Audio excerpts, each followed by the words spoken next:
ایک خوبصورت گاؤں تھا جس کا نام نورپور تھا۔ اس گاؤں میں احمد نام کا ایک کسان رہتا۔ احمد بہت ایماندار، نیک دل اور محنتی انسان تھا۔ اس کے پاس تھوڑی سی زمین تھی لیکن وہ خوش رہتا تھا۔ احمد کے 2 بچے اور بیوی بھی تھے جو اسے بہت چاہتے تھے۔ گاؤں کے دوسرے لوگ اکثر شارٹ کٹ ڈھونڈتے تھے، وہ دھوکہ دیتے اور جھوٹ بولتے تھے، لیکن احمد ہمیشہ سچائی اور دیانتداری پر قائم رہتا تھا۔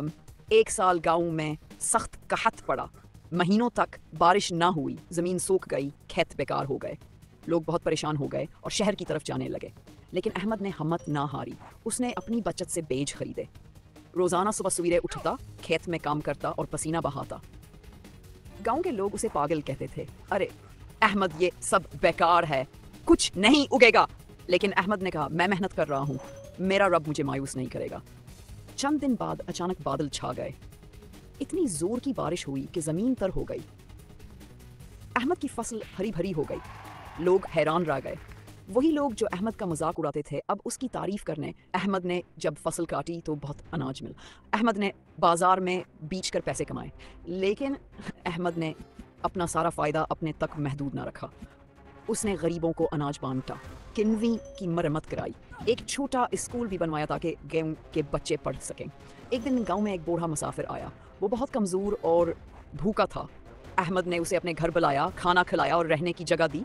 مسافر نے جاتے دعا دی، بیٹا تمہاری نیکیوں کا بدلہ اللہ تمہیں کئی گنا زیادہ دے گا۔ کچھ عرصے بعد گاؤں میں ایک نیا مسئلہ پیدا ہوا۔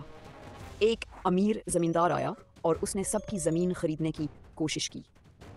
لوگوں نے لالچ میں آ کر زمین بیچ دی، لیکن احمد نے انکار کر دیا، یہ زمین میرے باپ دادا کی نشانی ہے، میں اسے کبھی نہیں بیچوں گا۔